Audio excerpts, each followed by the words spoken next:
Assalamualaikum warahmatullahi wabarakatuh. Halo Sobat Pidana, selamat pagi, selamat datang di podcast Penal Study Club, sebuah inisiasi program dari Penal Study Club FH UNES tahun 2025. Dan tentunya bersama saya Nafa Ismah yang akan menemani teman-teman selama 1 jam ke depan, selama 60 menit ke depan untuk mengupas tuntas seputar isu-isu tentang hukum pidana yang ada di Indonesia. Nah, kali ini kita akan membahas lebih dalam khususnya tentang politik hukum pidana tentang korupsi. Tapi Nafa nggak sendirian nih Sobat Pidana, udah hadir bersama Nafa.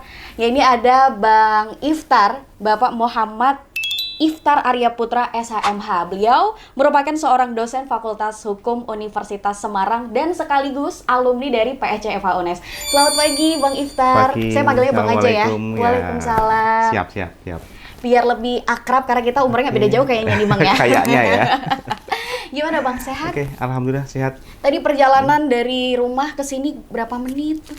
Ya, sekitar 40-50 lah, karena kan 40, sekarang 50. kebetulan ada perbaikan jalan ya di daerah saya, jadi ya agak lumayan macet lah tadi. Tapi aman lah, ya? masih toleransi kan 15 menit gitu kan. Iya, tadi kan Nafa sempat nyinggung sedikit kalau misal Bang Iftar ini alumni dari PSC. Ya. Tahun berapa nih kalau boleh tahu Bang Iftar? Tapi sebelum saya menjawab, saya ucapkan selamat ulang tahun dulu ya untuk PSC ya. Oh iya. Yang keberapa ini? Saya sampai lupa nih, saya sudah 17 ya? 17 ya, wes. Ya?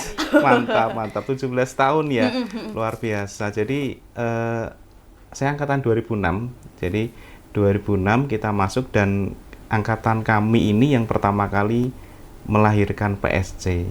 Jadi 2009 atau 2000 berapa itu sampai lupa itu ya. Jadi pertama kali angkatan kami yang melahirkan PSC, ya alhamdulillah kami dari alumni sangat mengapresiasi karena sampai detik ini PSC masih konsisten ya di ranah keilmuan di hukum pidana. Nah, itu yang sangat kami apresiasi. Banyak alumni-alumni yang kita punya grup, jadi tapi grup ini hanya khusus untuk alumni PSC gitu ya. Itu yang kami sangat seneng gitu ya dengan sepak terjang dari teman-teman PSC sekarang gitu. Dan harapan kami ke depan di usia yang sudah mulai dewasa ini, PSC tetap selalu nanti semakin berkibar, semakin jaya. Amin, Itu amin. keinginan kami dari para alumni ya, luar biasa itu. Amin. Betul ya, di usia yang 17 tahun ini tentunya PSC harus semakin jauh terbangnya, harus semakin banyak inisiasi program yang relevan dengan yang saat ini gitu ya Bang Iftar ya. Oke, Bang Iftar, sebelum kita masuk ke pembahasan inti kita nih, bahas-bahas tentang politik hukum pidana, kalau Nafa boleh tanya, Bang Iftar ini udah berapa lama jadi dosen? Kan khusus di dosen pidana gitu ya Mas? Betul. Jadi saya pertama kali masuk sebagai dosen itu 2014. Jadi ya sudah hampir 10 tahun, tetapi pengalaman kerja saya pertama bukan di Semarang, bukan di USM gitu, karena sebelumnya saya dulu penempatan di Cirebon. Jadi saya sempat hampir 1 tahun itu mengajar di Fakultas Hukum Universitas Wadaya Gunung Jati Cirebon. Jadi setelah itu saya pindah di Universitas Semarang, USM, dan ya alhamdulillah sampai sekarang di situ gitu. Oke, berarti memang udah banyak nih pengalaman untuk mengajar dan juga sekaligus pengamat dari hukum pidana. Tapi tertarik dengan isu-isu korupsi nggak nih Bang? Tertarik banget? Jelas ya, karena Jelas ya? termasuk korupsi ini kan termasuk salah satu yang saya ajarkan juga kepada mahasiswa saya di kampus. Kaitannya dengan mata kuliahnya hukum pidana khusus gitu. Jadi kita punya sub materi khusus untuk membahas mengenai perkembangan korupsi dari undang-undang yang saat ini, bahkan sampai juga bagaimana di dalam KUHP yang baru nanti seperti apa gitu kan. Betul, karena Sobat Pidana, korupsi ini kan sebagai sebuah permasalahan di Indonesia yang masih banyak diperbincangkan dan juga masih nggak selesai-selesai gitu kayaknya. Dari saya zaman pertama kali lahir sampai sekarang kayaknya nggak pernah selesai gitu ya Bang Iftar ya. Nah, hari ini kita akan mengupas tuntas seputar korupsi dan mengapa sih kasus korupsi di Indonesia itu tidak pernah selesai dan bagaimana politik hukum mempengaruhi di dalamnya. Nah, Bang Iftar, masuk ke pemantik pertama nih. Nafa mau nanya dulu nih Bang Iftar. Kalau kita sebut korupsi itu kan sebagai extraordinary crime gitu ya, sebagai kejahatan yang luar biasa.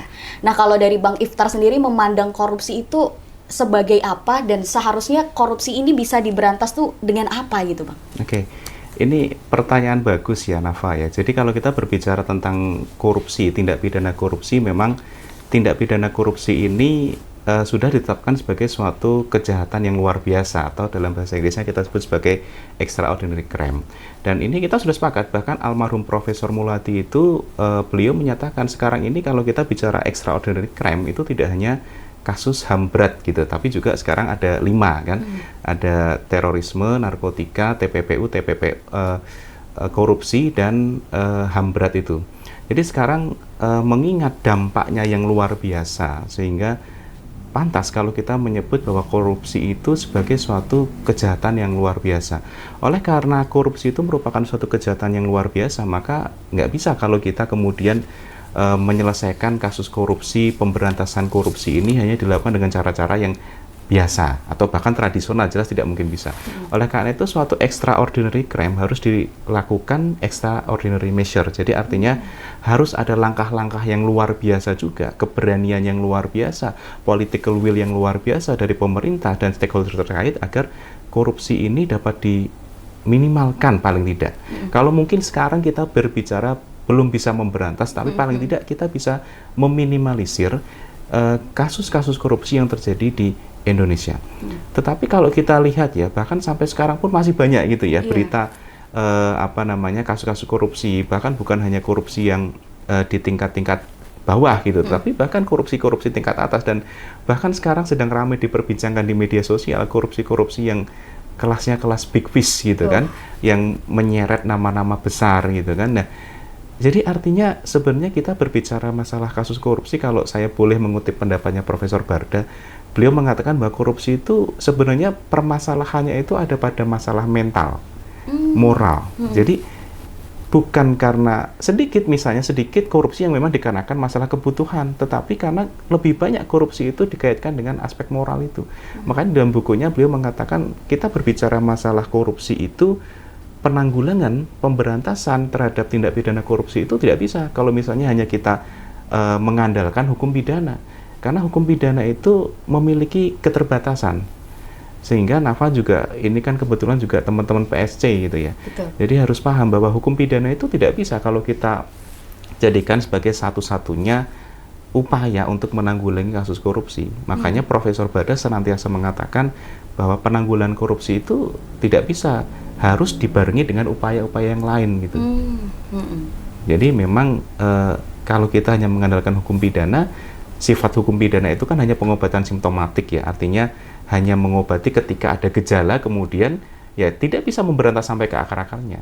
Maka kalau misalnya kita berbicara tentang korupsi yang disebabkan karena faktor moral, mental gitu kan, ya berarti sekarang kita juga harus mulai dari situ gitu ya. Oh, berarti pelan-pelan, sedikit-sedikit, lama-lama jadi bukit ya, gitu ya? Memang tidak bisa kita langsung, kita kalau berbicara masalah undang-undang sudah lama nih, Nafa ya. Jadi artinya bahkan di dalam KUHP yang lama itu sebenarnya sudah ada 13 pasal yang mengatur tentang korupsi, walaupun memang di KUHP yang lama itu kan tidak secara eksplisit menyebut kata korupsi kan gitu. Betul.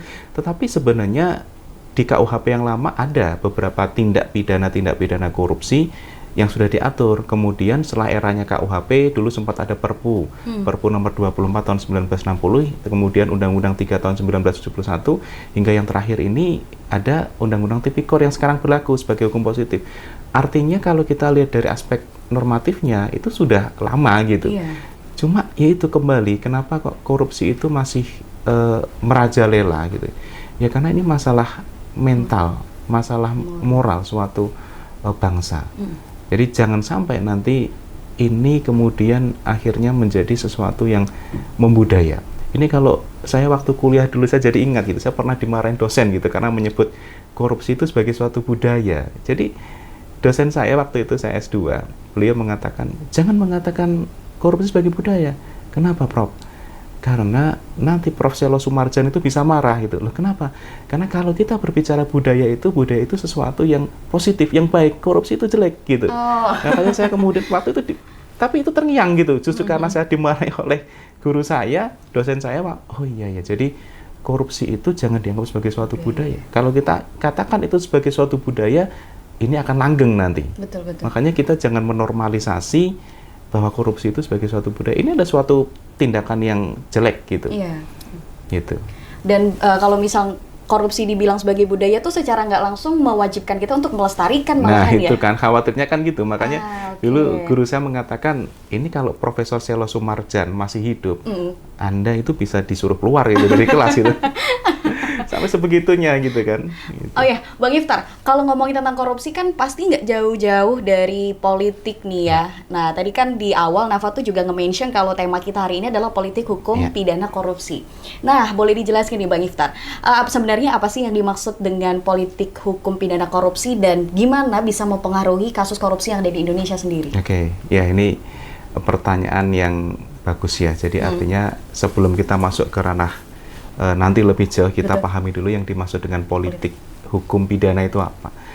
Iya, jadi teman-teman kalau kita berbicara politik hukum pidana itu pasti kita tidak bisa meninggalkan yang namanya politik hukum dulu. Apa sih politik hukum? Sebenarnya kalau kita membicarakan politik hukum maka kita tidak jangan melupakan bukunya Profesor Mahfud gitu, Prof Mahfud gitu, karena beliau banyak mengupas, bahkan beliau juga memiliki buku yang berjudul tentang politik hukum di Indonesia. Nah, di dalam buku itu beliau menuliskan banyak sekali tentang definisi politik hukum itu apa. Tetapi setelah saya simpulkan bahwa ketika di dalam bukunya Prof Mahfud itu beliau menyampaikan bahwa politik hukum itu ada suatu usaha untuk menciptakan atau untuk membuat suatu aturan, suatu hukum yang ideal. Yang ideal kapan? Pada masa dan suatu waktu tertentu gitu.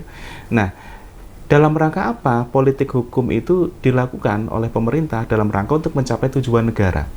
Nah, tentu ketika kita berbicara dalam konteks politik hukum pidana, karena politik hukum ini jangan hanya dimaknai untuk bidang hukum pidana, karena pasti ada juga politik hukum perdata dan lain sebagainya.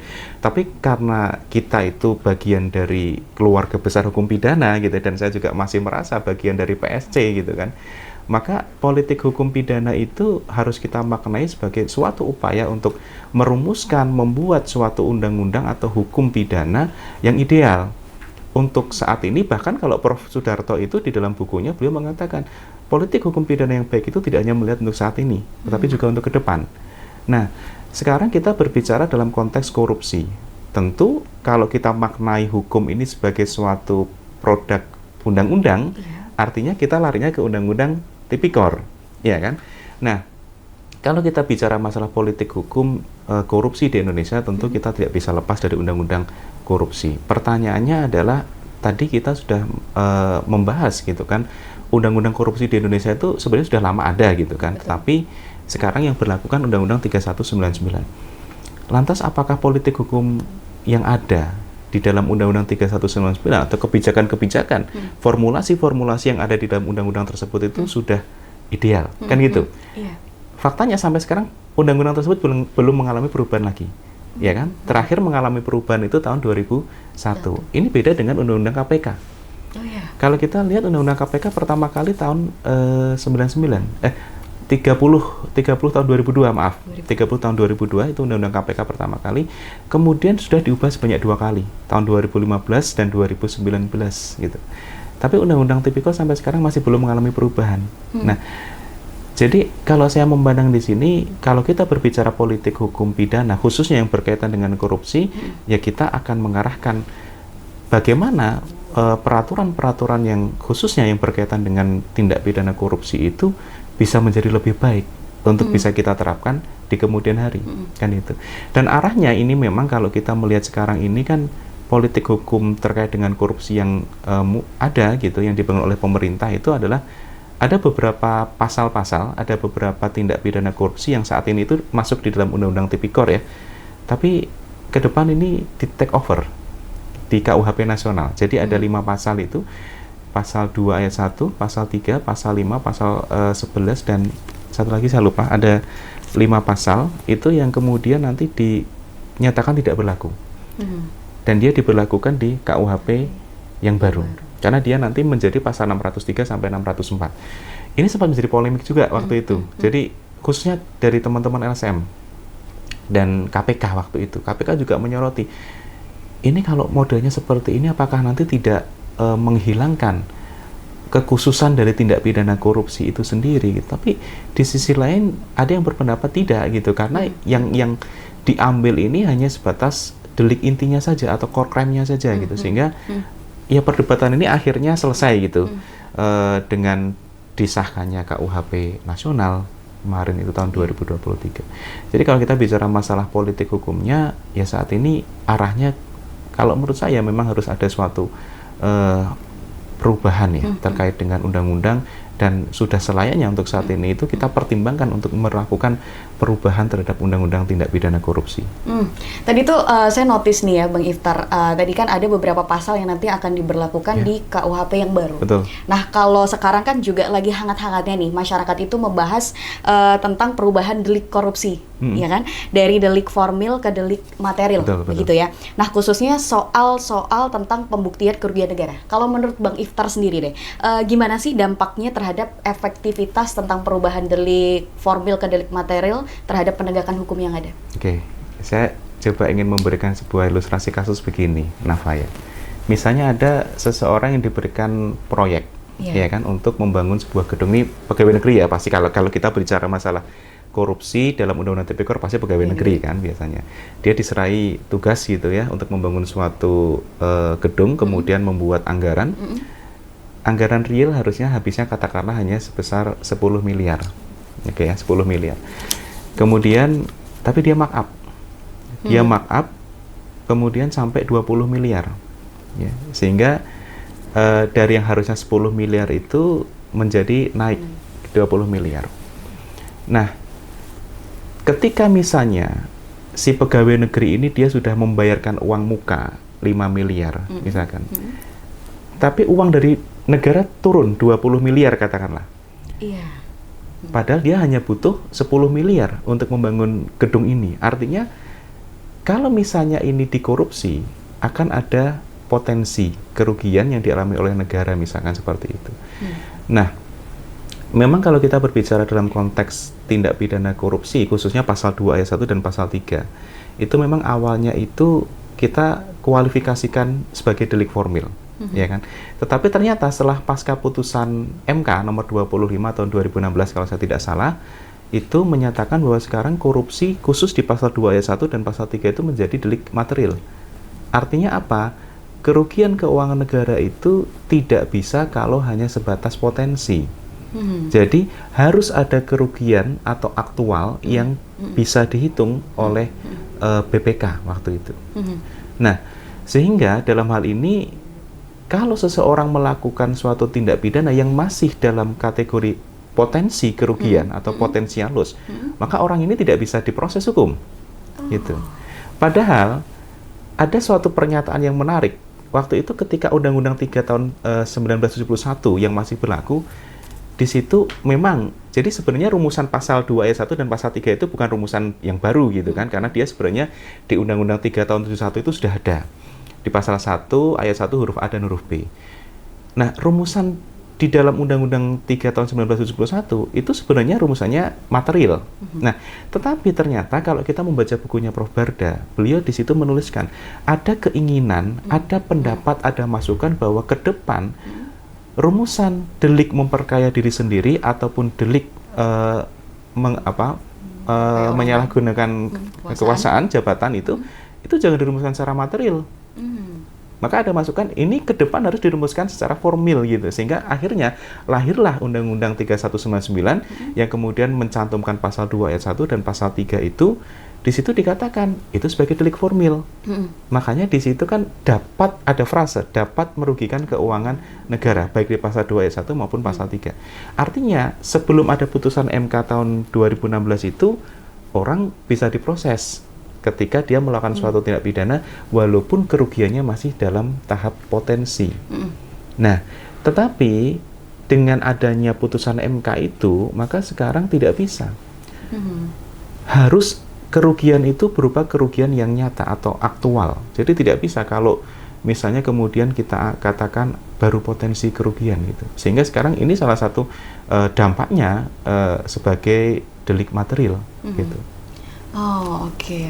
Berarti memang menunjukkan progresivitas hukum atau gimana nih kalau menurut Bang Iftar sendiri? Kalau saya memandang justru ini sebagai suatu atau malah kemunduran gitu, Bang? Kemunduran. Oh, kenapa itu, Bang? Begini, sebenarnya maksud dari dijadikannya, dikualifikasikannya Undang-Undang pasal 31, pasal 2 ayat 1 dan pasal 3 itu sebagai delik formil, itu sebenarnya ini semangatnya adalah untuk memberantas korupsi. Bukan hanya melihat dari perbuatan yang membahayakan, tetapi sebenarnya juga melihat dari mentalnya.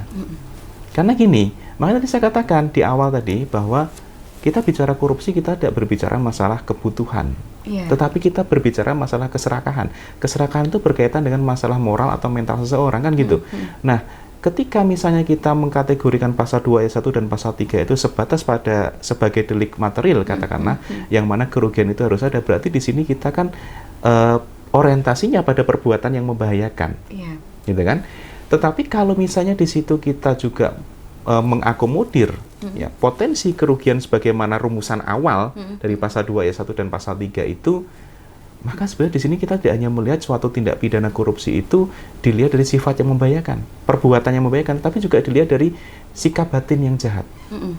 Ya, coba kalau kita misalkan bandingkan dengan percobaan, ya kan? Kita ingat, saya yakin ini sudah diajarkan oleh guru-guru kita, ya. Yang namanya percobaan itu kan juga harus ada unsur niat. Kalau tidak ada unsur niat kan tidak bisa ada yang namanya percobaan. Jadi ada unsur subjektivitas di situ.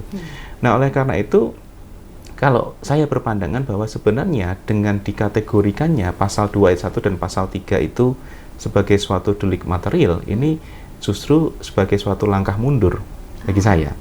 Karena dulu ada keinginan bahwa yang ada di dalam Undang-Undang 3/1971 itu dijadikan sebagai delik formil, gitu kan. Tapi kemudian setelah munculnya putusan MK, itu sekarang menjadi delik material, gitu. Artinya, ya ini berarti harus ada kerugian yang nyata. Ya mungkin kita memakluminya karena ini kaitannya dengan masalah kepastian hukum, nanti larinya kan ke situ. Karena kalau misalnya delik formil belum ada kerugian yang nyata, kok kemudian orang ini bisa diproses secara hukum pidana, gitu kan.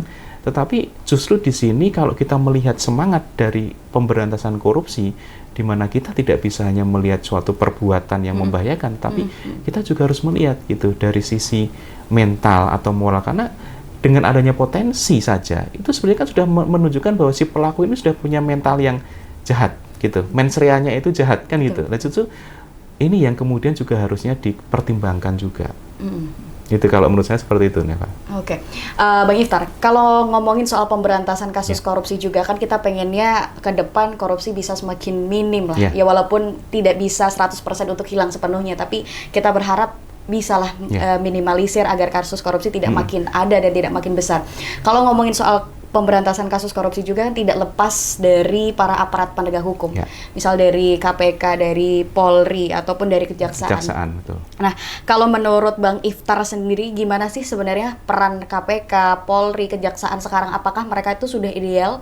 Atau mungkin mereka tuh ada hal yang harus diperbaiki untuk memaksimalkan dalam hal pemberantasan kasus korupsi di Indonesia? Baik, ini pertanyaan menarik juga ya, Nafa ya. Jadi kaitannya dengan kinerja aparat penegak hukum gitu ya. Bahkan dulu konon katanya pernah ada inisiatif untuk membentuk Densus anti korupsi gitu ya. Jadi sebegitu apakah korupsi mengerikan seperti terorisme sehingga perlu dibentuk Densus anti korupsi, tapi akhirnya kan wacana itu hilang gitu ya. Betul. Oke, baik. Jadi kalau kita berbicara mengenai masalah korupsi ini kan memang betul ya, tadi ada 3 aparat yang bisa memiliki fungsi tupoksinya sendiri-sendiri, mulai dari kepolisian, kemudian Kejaksaan, dan KPK itu sendiri. Nah, kalau ditanya sekarang prestasinya bagaimana, kinerjanya bagaimana, ya tentu kita akan mengatakan bahwa kinerja aparat penegak hukum ya sampai saat ini sudah baik, gitu kan. Tetapi memang dalam konteks korupsi ini, nanti kita lihat ke depan ini. Memang kalau berdasarkan data yang saya cari, saya searching di internet gitu, memang sudah banyak prestasi dari Kejaksaan ketika dia berhasil mengembalikan kerugian keuangan negara dari kasus korupsi besar gitu ya. KPK juga demikian gitu ya. Nah, tetapi di depan ini tantangannya semakin besar, ya kan?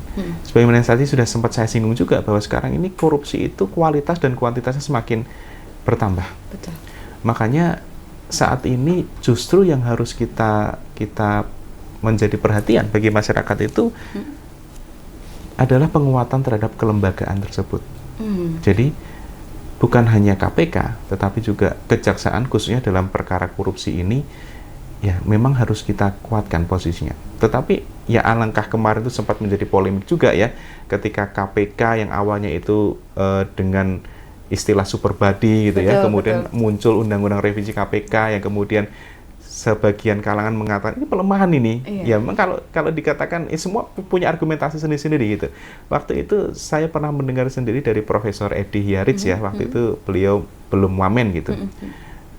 Beliau datang ke kampus kami, beliau mengatakan bahwa salah satu kaitannya dengan masalah hal yang diperdebatkan itu kaitannya dengan masalah SP3 kan gitu. Jadi memang SP3 ini di sisi lain dianggap sebagai sesuatu yang langkah mundur karena KPK sebelumnya tidak memiliki tapi sekarang punya gitu, dan faktanya sudah banyak kasus-kasus korupsi yang akhirnya berhenti karena ada SP3 dari KPK itu. Nah, tetapi di sisi lain ada juga yang mengatakan bahwa satu-satunya lembaga penegak hukum yang tidak memiliki SP3 itu hanya KPK gitu. Nah, apakah KPK itu seistimewa itu gitu sehingga akhirnya kemudian dimunculkanlah adanya SP3. Tetapi yang jelas bahwa dengan adanya SP3 ini sekarang sudah ada beberapa kasus-kasus korupsi yang berhenti. Kalau dulu kan enggak, ya kan begitu kasus itu tangani KPK ya dia terus gitu lanjut sampai ke proses litigasi. Jadi ini merupakan salah satu yang kemarin sempat diperdebatkan khususnya KPK, karena kan kalau kita berbicara tentang korupsi pasti KPK, walaupun sebenarnya kejaksaan pun juga punya Polri juga kewenangan. Punya sebenarnya. Polri punya, tetapi hanya sebatas di tahap penyidikan. Betul. Gitu. Kalau KPK sama kejaksaan itu kan dia punya dua kewenangan sekaligus gitu. Ya. Gitu. Oke. Tadi kan Bang Iftar bilang penguatan dari lembaganya sendiri. Kalau misal boleh tahu nih, misal disampaikan juga ke Sobat Pidana, penguatan gimana sih yang dimaksud Bang dari lembaga itu? Iya.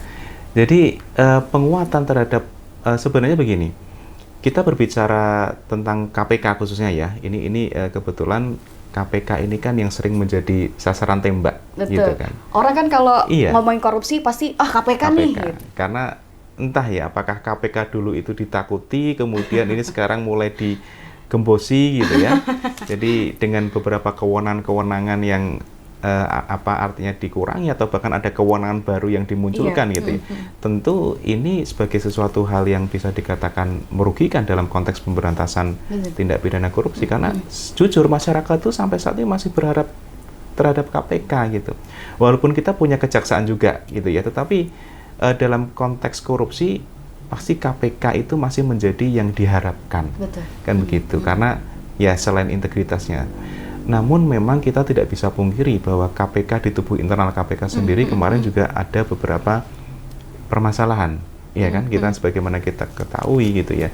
Bahkan terkadang permasalahan yang ada di dalam tubuh KPK sendiri itu tidak ada kaitannya sama sekali dengan masalah hukum, tapi lebih ke masalah etik misalnya. Betul. Nah, tentu penguatan terhadap KPK ini harus dilakukan tidak hanya dari sisi kelembagaan eksternal ya, artinya bagaimana KPK itu dalam menjalankan fungsi penegakan hukum, pemberantasan korupsi, tapi juga harus dari internalnya.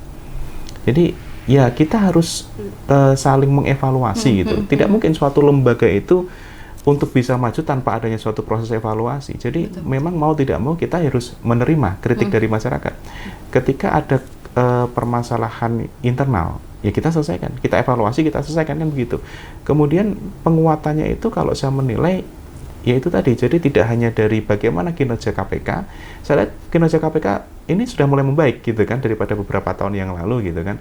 Nah, kemudian di dalam tubuh internal sendiri ini juga perlu dievaluasi gitu. Jangan sampai masyarakat itu kehilangan trust kepada KPK. Betul. Karena jujur sampai sekarang ini KPK dalam kasus korupsi ya, ini kita masih berharap integritas KPK gitu. Makanya penguatan kelembagaan sangat diperlukan, bukan hanya secara eksternal, tetapi juga secara internal gitu. Oke, eksternal, internal harus imbang gitu ya Bang? Harus balance. Betul. Ya. Kalau masyarakat kan juga termasuk dari bagian politik hukum gitu ya Bang ya? Nah, gimana politik hukum pidana dalam hal masyarakat itu dapat mempengaruhi norma-norma dalam pembentukan undang-undang? Kan kita optimis lah, misal nanti ada perubahan undang-undang yang baru, mungkin yang lebih menyempurnakan dari undang-undang sebelumnya terkait pembentukan undang-undang pemberantasan korupsi ini. Nah, gimana peran politik hukum pidana dalam hal contoh masyarakat gitu dapat mempengaruhi isi norma-norma hukum di dalamnya? Iya, tentunya masyarakat dalam hal ini kita tidak bisa menyebut masyarakat secara luas tentunya, kan, tetapi kita harus memaknai masyarakat ini dalam arti masyarakat tertentu, misalnya dari kalangan LSM, akademisi, kan begitu. Ya, tentu masyarakat memiliki fungsi kontrol terhadap kaitannya dengan politik hukum pidana kita ke depannya. Khususnya dari para LSM, ya, dari kita banyak LSM yang concern di bidang anti korupsi gitu ya, ada ICW, ya, kemudian juga ada yang lainnya juga. Kemudian juga dari para akademisi, ya.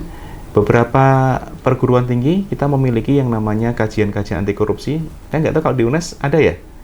Ada ya. Ada ya. Kalau di UGM itu kan terkenal gitu, PUKAT ya, Pusat Kajian Anti Korupsi. Di beberapa universitas juga ada. Tapi kalau di tempat kami kelihatannya belum gitu ya. Ya mungkin nanti bisa kita gagas gitu. Nah, jadi di sini fungsi kontrol dari masyarakat itu bisa dilakukan dalam penyusunan nanti undang-undang anti korupsi ke depan. Nah, memang sampai saat ini sepertinya memang belum ada wacana untuk mengarah ke arah pembaruan atau revisi undang-undang tipikor yang sekarang gitu. Entah kenapa, apakah memang masih merasa nyaman gitu ya, padahal sebenarnya kalau saya menilai undang-undang tipikor itu ini politik hukumnya setengah hati. Oh, kenapa itu, Bang? Kenapa setengah hati? Oke, saya berikan sebuah contoh pasal begini. Undang-undang tipikor itu kan memuat ada hukuman mati. Betul ya? Betul. Tetapi ini setengah hati. Kenapa? Di dalam pasal 2 ayat 2 itu kan memuat ancaman pidana mati bagi pelaku korupsi, ya kan? Tapi pertanyaan saya, Nafa, ada nggak kasus korupsi di Indonesia yang hukum mati? Jarang. Bukan jarang, nggak ada ya? Belum ada sampai sekarang, ya kan? Paling berat adalah seumur hidup. Padahal kita punya aturannya ada, kan gitu. Kenapa? Karena rumusannya sendiri ini setengah hati. Coba nanti kalau misalnya teman-teman lihat gitu, rumusan di situ mengatakan menggunakan istilah dapat dipidana mati. Dari rumusan saja sebenarnya ini sudah menunjukkan suatu ketidaktegasan. Padahal frasa dapat itu muncul juga di dalam pasal 2 ayat 1 dan pasal 3 itu di judicial review oleh MK. Ketika di judicial review oleh MK, di MK frasa dapat itu dinyatakan inkonstitusional. Nah, seandainya frasa dapat yang terdapat di dalam pasal 2 ayat 2 itu misalnya di judicial review katakanlah, dan itu dinyatakan inkonstitusional, wah ini tegas nanti. Jadi melakukan tindak pidana korupsi dalam keadaan tertentu dipidana mati. Nah, itu saya menganggap itu sebagai suatu politik hukum yang setengah hati karena ada frasa dapat. Kemudian yang kedua, ancaman pidana mati itu kan hanya untuk pasal 2 ayat 1. Iya kan? Artinya dia tidak bisa berlaku untuk pasal 3. Padahal pasal 3 itu kalau kata Prof. Barda, pasal 3 itu secara kualitas delik itu lebih jahat dibandingkan dengan pasal 2 ayat 1. Pasal 2 ayat 1 itu kan sebatas berkaitan dengan memperkaya diri sendiri kan gitu kan, yang melawan hukum. Kalau pasal 3 itu menyalahgunakan kekuasaan. Seorang yang menyalahgunakan kekuasaan untuk korupsi dan orang yang memperkaya dirinya sendiri, kalau kita lihat kan lebih jahat yang menyalahgunakan kekuasaan kan. Oh, dia punya kekuasaan, dia punya jabatan gitu kan. Betul. Tapi kok masih korupsi. Tapi ini ancaman pidananya tidak bisa mati. Kenapa? Karena ancaman pidana matinya hanya di pasal 2 ayat 1, untuk pasal 2 ayat 1 itu saja. Oh, berarti itu salah satu faktor juga kenapa kasus korupsi itu nggak selesai-selesai bisa gitu? Jadi seperti itu, gitu. Karena saya memandang bahwa politik hukum yang ada di Undang-Undang Tipikor sendiri sebenarnya ya masih banyak kecacatan yang harus kita perbaiki. Tapi tidak memungkiri untuk nantinya akan ada pembaruan. Bisa jadi. Bisa jadi ya. Undang-undang itu bukan suatu produk yang harus kita kultuskan. Betul. Bahkan sekelas KUHP, walaupun kita berbangga, kita berbahagia gitu ya dengan akan berlakunya KUHP nasional, tetapi jangan terus kita memandang bahwa KUHP nasional sebagai suatu produk yang kultus gitu ya. Tidak bisa kalau kita bicara kitab suci memang sudah harga mati kan gitu. Iya, iya. Tetapi kalau yang namanya undang-undang apapun itu bentuknya undang-undang dasar saja bisa diamandemen kok. Ya kan? Apalagi ini hanya sekelas Undang-undang, betul. Kita tetap senang, kita bangga dengan lahirnya KUHP nasional, tetapi tidak dimungkinkan suatu saat akan dilakukan perubahan. Entah itu melalui judicial review atau mungkin terkait dengan perubahan tertentu gitu yang sifatnya parsial atau integral pun juga bisa juga gitu. Nah, lalu tantangan terbesar dari pemberantasan kasus korupsi itu apa sih Bang? Selain tadi nih, misal dari undang-undangnya aja, dari pasal satunya atau pasal yang tentang hukuman mati aja kelihatannya nggak tegas nih. Atau mungkin bisa jadi dari aparat penegak hukumnya yang kurang tegas juga, atau mungkin ada faktor lain Bang? Apa sih tantangan terbesar kalau menurut Bang Iftar? Iya, ini pertanyaan luar biasa. Ini masih semester 3 tapi pertanyaannya berat-berat ini. Saya nggak bisa membayangkan dulu waktu saya semester 3 seperti apa gitu ya, luar biasa. Ini saya apresiasi juga ya teman-teman PSC. Jadi gini, kalau saya melihat ini ada 3 hal ya yang dapat menjadi suatu tantangan. Yang pertama dari aspek undang-undangnya dulu. Betul. Yang kedua dari aspek aparatnya, kemudian yang ketiga ini dari aspek budaya masyarakat, budaya hukumnya gitu. Kita bicara undang-undang, tadi sudah saya sampaikan bahwa undang-undang tipikor ini masih banyak kelemahan, masih banyak kekurangan, ya kan? Kemudian masih juga diperlukan adanya harmonisasi dengan undang-undang yang lain, misalnya seperti undang-undang aparatur pemerintahan. Karena waktu itu sempat menjadi polemik juga ini, kasus korupsi tetapi di bidang administratif. Contoh kecil hanya masalah tanda tangan, kenanya undang-undang korupsi gitu. Tanpa disadari. Sebenarnya ini korupsi di masalah administratif gitu, sehingga akhirnya ini sempat menjadi suatu ketakutan publik khususnya bagi aparat-aparat penegak, aparat-aparat sipil gitu ya. Ini gimana nih nanti kalau jangan-jangan saya tanda tangan takut gitu kan. Harus ada harmonisasi. Kemudian nanti ini kan sedang yang digodok dengan RUU perampasan aset. Nah, ini juga penting. Jadi harus ada harmonisasi antara undang-undang tipikor dengan nanti RUU perampasan aset. Karena sebenarnya kita itu memberantas korupsi, lebih utama kita itu mencari aset-aset dari para koruptor itu. Iya. Jadi ya oke lah kita berbicara orangnya, pelakunya kita hukum, kita pidana, tetapi ada yang juga lebih penting juga, apa aset-aset para pelaku itu kita telusuri. Karena jangan sampai orangnya di penjara 10 tahun, keluar 10 tahun ternyata asetnya masih di luar negeri kan gitu. Nah justru itu yang juga harus kita kembangkan nanti. Jadi undang-undang tipikor itu harus nanti selaras juga dengan undang-undang perampasan aset. Kemudian dari aparatnya, ya. Jadi kalau saya lihat di sini aparatnya masih banyak gitu ya, aparat-aparat penegak hukum kita yang ya kita tahu ya integritas oke, tetapi ternyata masih menerima suap gitu ya, sehingga ini juga menjadikan suatu tantangan dari sisi aparat. Kemudian budaya hukum, budaya masyarakat juga tanpa kita sadari sebenarnya terkadang kita itu juga menjadi atau menyuburkan praktik korupsi. Iya kan, tanpa kita sadari dari hal-hal kecil ya. Hal-hal kecil, betul. Jadi misalnya kita membuat SIM saja lah, iya kan? Nah ini siapa? Jadi mau membuat SIM saja, nggak mau ribet gitu ya. Tapi pasti nanti kalau orang saya begini karena sistemnya juga repot gitu, pasti putar-putar terus. Tetapi tanpa kita sadari terkadang kita itu juga masih menumbuh suburkan korupsi. Dan mulai dari hal kecil itu sendiri, ya sehingga dari hal kecil seperti inilah nanti yang dikhawatirkan ini akan menjadi habit-habit yang jelek gitu. Sehingga ini bagi saya 3 hal ini mulai dari undang-undangnya, aparatnya sampai masyarakatnya, budayanya, ini bisa menjadi satu hal yang menjadi tantangan bagi penegakan hukum terkait dengan pemberantasan korupsi ke depannya. Tapi juga tidak kalah penting saya juga menyoroti kaitannya dengan komitmen. Komitmen dari pemerintah gitu. Kalau saya lihat ini sepertinya komitmen presiden sekarang itu lebih tegas gitu ya. Tapi coba kita lihat. Tetapi kadang juga ada anomali. Saya juga melihat ini di sisi lain kita mengatakan bahwa eranya presiden sekarang lebih tegas gitu karena berani mendobrak, menetapkan tersangka orang yang sebelum-sebelumnya konon katanya tidak ditetapkan sebagai tersangka melewati beberapa presiden gitu kan, tapi oleh presiden yang sekarang tetapkan sebagai tersangka. Namun di sisi lain ada juga yang kemudian ini juga menjadi suatu polemik juga dalam beberapa kasus-kasus tokoh-tokoh kemarin itu ya, sudah diputus bersalah tapi kemudian diberikan abolisi, terus amnesti. Nah, ini kalau kita mau konsisten, ya artinya kalau kita orang hukum melihat loh ini kan sudah terbukti gitu ya. Iya. Abolisi amnesti itu kan proses politik sebenarnya. Ya memang secara konstitusional itu sah gitu kan, betul. Tidak ada masalah dengan hal tersebut. Tetapi kalau kita lihat dari aspek hukum, nah kita orang hukum kita mengkritisi gitu. Ya memang itu hak gitu ya, tetapi hak yang hanya dimiliki oleh seorang presiden. Tetapi bagaimana secara moral hukumnya kan gitu. Nah tentu ini juga menjadi tantangan juga. Jadi bagaimana komitmen pemerintah dalam hal ini presiden kaitannya dengan ketegasan, keseriusan yang bisa jadi ini juga menjadi tantangan ke depannya gitu.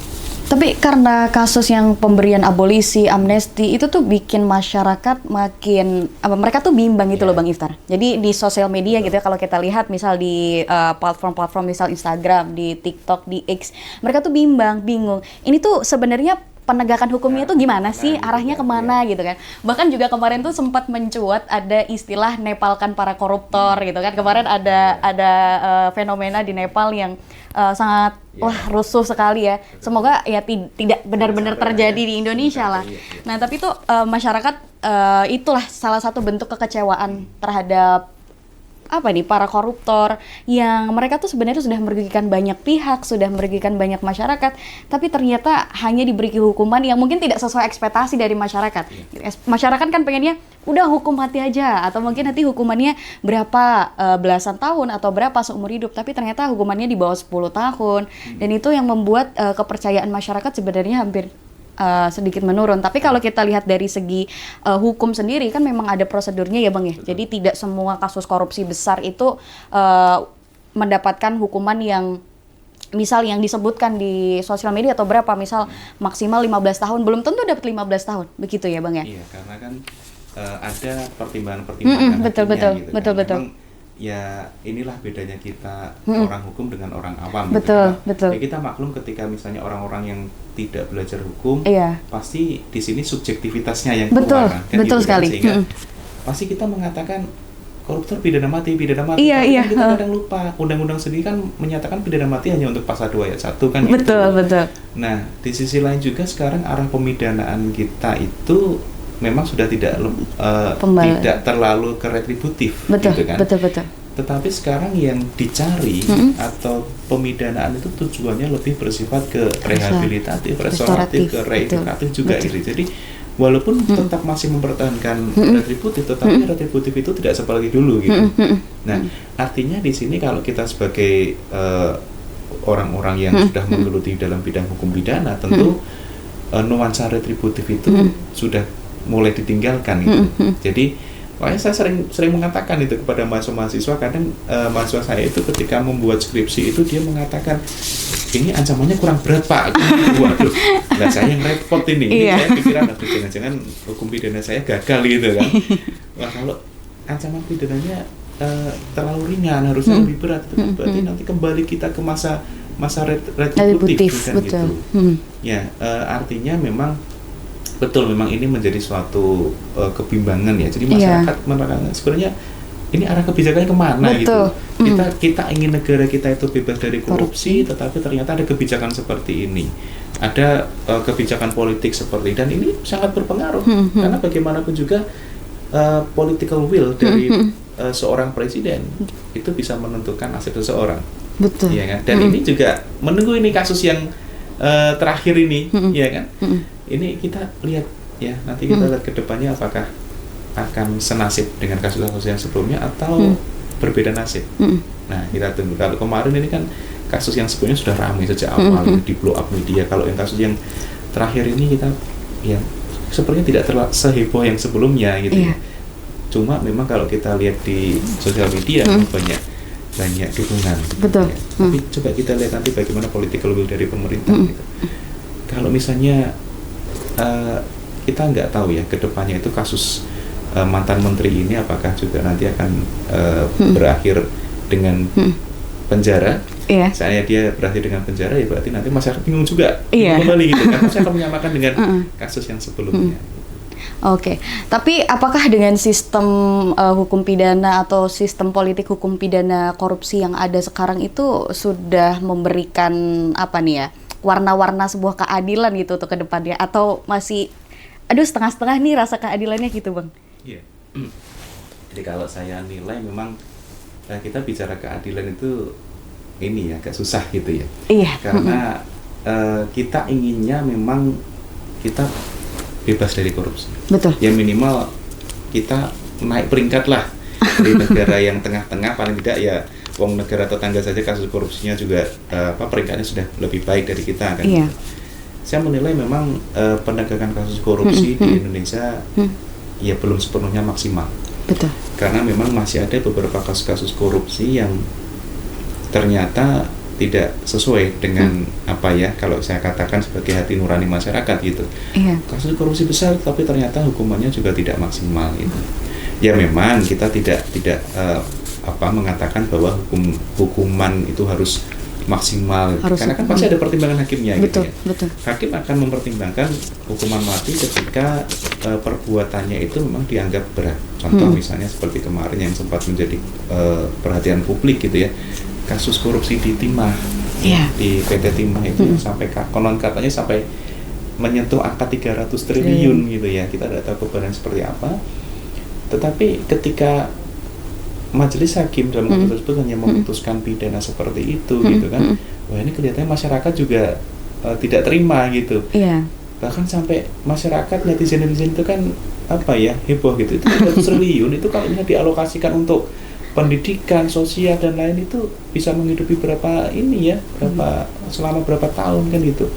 Jadi kadang di situ ada pencideraan terhadap nilai-nilai keadilan masyarakat itu sendiri. Sehingga akhirnya kita juga mengatakan bahwa sebenarnya proses penegakan hukum atau pemberantasan korupsi di Indonesia ya belum begitu memberikan rasa keadilan yang maksimal. Gitu. Tapi perlu reformasi hukum nggak nih, Bang? Kalau saya katakan ya. Iya, kenapa artinya tuh? Gini, reformasi hukum jangan hanya kita harus melihat dari aspek undang-undangnya saja, tapi juga dari aparat, tapi juga itu tadi dari sisi budayanya. Oke lah kalau misalnya dari budaya sulit, ya kan, dari kulturnya masyarakat susah gitu ya. Iya. Paling tidak dari aparatnya dulu, kita mulai pembersihan, kita mulai ini saya pikir kemarin bagus ya, wacana untuk membentuk apa namanya yang pengawas Polri atau apa itu kemarin itu juga salah satu upaya untuk membentuk suatu lembaga yang berintegritas yang bagus gitu ya. Kemudian juga dari aspek undang-undangnya. Tetapi saya melihat di sini yang lebih strategis adalah bagaimana kita melakukan pembaruan politik hukumnya, kita perbaiki dari segi undang-undangnya dulu. Kenapa? Karena undang-undang ini kan kalau kita mulai dari tahap kebijakan hukum pidana, dia itu kan berada pada tahap yang paling formulasi tahap paling dasar. Nah, Prof. Baran sendiri mengatakan kebijakan formulasi itu adalah tahap yang paling strategis. Jadi artinya kalau di kebijakan undang-undangnya saja sudah cacat, gitu, maka ini akan berdampak sistemik sampai kepada aparatnya, ya, sampai kepada bagaimana eksekusinya, gitu ya. Ini undang-undang sebenarnya masih banyak masalah loh. Ya kan, jadi tadi misalnya mengenai pidana mati, kemudian ancaman pidana pasal 2, pasal 3 yang berbeda, ya walaupun ini sebenarnya sudah diperbaiki di KUHP yang baru gitu ya. Terus kemudian masih juga ada, saya juga melihat adanya suatu kekurangan misalnya terkait dengan ancaman pidana minimal khusus. Jadi Undang-Undang Tipikor itu kan ada minimalnya, ada minimal misalnya 4 tahun, ada yang 1 tahun gitu kan.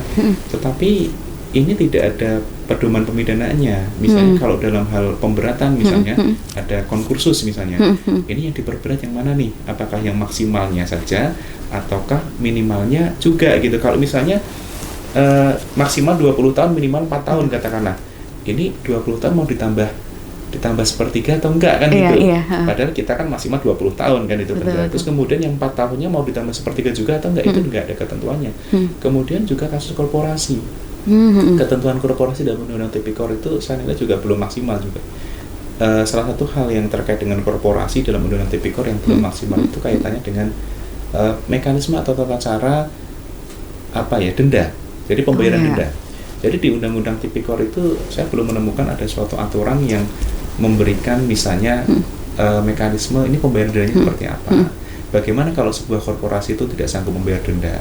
Ada konsekuensinya atau tidak? Nah, jadi hal seperti itu yang menjadikan Undang-Undang Tipikor itu masih perlu untuk dibenahi, dan bagi saya ini yang paling strategis. Kita perbaiki dulu, kita revisi, setelah itu ya sambil jalan. Aparat-aparat penegak hukum juga harus mau introspeksi, bukan hanya Polri tapi juga KPK, juga Kejaksaan. Berarti selain reformasi dari segi yuridisnya, tentu dari penegakan hukumnya, aparat, kemudian substansi, dan kulturnya juga. Gitu. Ya emang inilah kalau kita berbicara masalah korupsi, kita tidak bisa melihat dari satu sisi aja ya, Bang. Jadi kita harus juga melihat dari berbagai macam sudut pandang. Gitu. Betul. Oke. Dan terakhir nih Bang Iftar, aduh kayaknya udah panjang lebar kita tadi ngomongin soal politik, hukum, pidana, korupsi. Boleh Bang Iftar kasih closing statement kepada sobat pidana, khususnya teman-teman dari Panel Study Club gitu ya, yang berminat untuk mengkaji lebih dalam tentang isu-isu korupsi. Boleh diberikan closing statement, seharusnya itu korupsi bagaimana, penegakan hukumnya harus bagaimana, dan idealnya untuk memberantas korupsi itu yang bagaimana? Oke. Jadi ini saya kaitkan dengan tugas kita sebagai mahasiswa gitu ya, karena saya coba memposisikan kita sebagai seorang mahasiswa gitu ya. Saya pikir kita sebagai mahasiswa kaitannya dengan pemberantasan tindak pidana korupsi ini, kita pelajari betul bagaimana ketentuan-ketentuan korupsi. Saya pikir belajar saya mungkin tidak cukup diskusi, ya kan? Harus sering berdiskusi tidak harus dengan dosen tapi juga dengan teman gitu ya, teman sebaya. Dari situlah nanti kita akan bisa memahami bagaimana pemberantasan korupsi. Ketika misalkan kita ingin memberantas korupsi, kita tidak bisa mulai dari orang lain, tapi kita harus mulai dari diri kita sendiri. Betul. Jadi yang bisa membentengi dari kasus korupsi itu sebenarnya bukan orang lain, tapi kita sendiri. Mulailah dari diri kita sendiri untuk katakan tidak pada korupsi. Mulai dari hal kecil gitu kan. Jadi hal kecil itulah yang harusnya kita mulai sejak dini untuk tidak korupsi. Oke, mulai dari sejak dini, contohnya bikin SIM nggak nembak gitu ya? Nah, ini yang harus mulai dipraktekkan hal seperti ini. Gitu ya. Oke, ataupun hal kecil lainnya yang menimbulkan atau bisa menumbuhkan rasa korupsi dari hal kecil, misal datang terlambat atau korupsi uang kas gitu kali ya, Bang Iftar ya? Karena korupsi itu kan luas sebenarnya ya. Betul. Jadi kalau kita berbicara definisi korupsi sendiri, korupsi itu kan suatu perbuatan yang busuk gitu kan, yang buruk kaitannya dengan uang. Tapi kalau kita bicara dalam konteks korupsi dalam arti luas, itu sebenarnya juga tidak hanya masalah uang juga, gitu. Korupsi waktu, korupsi yang lain sebagainya juga banyak gitu ya. Oke. Jadi kita mulai dari diri kita sendiri gitu. Betul. Dimulai dari diri kita, kemudian bisa disebarluaskan kepada orang lain. Bang Iftar, terima kasih banyak atas kesempatan hari ini bisa berdialog dan kita ngobrol seru nih tentang politik, hukum, pidana, khususnya di bidang korupsi.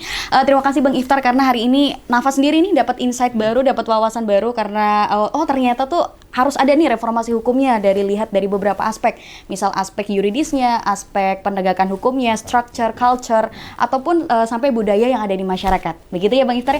Terima kasih Bang Iftar atas kesempatan yang telah diberikan. Semoga obrolan hari ini ya teman-teman semuanya dapat memberikan manfaat bagi kita semuanya, membuka insight baru, membuka wawasan baru, khususnya para pendengar podcast Panel Study Club bisa lebih memahami betapa pentingnya integritas dan juga keadilan dalam sistem hukum kita. Saya Nafa pamit undur diri dan jangan lupa untuk pantengin terus podcast Panel Study Club selanjutnya. Wassalamualaikum warahmatullahi wabarakatuh.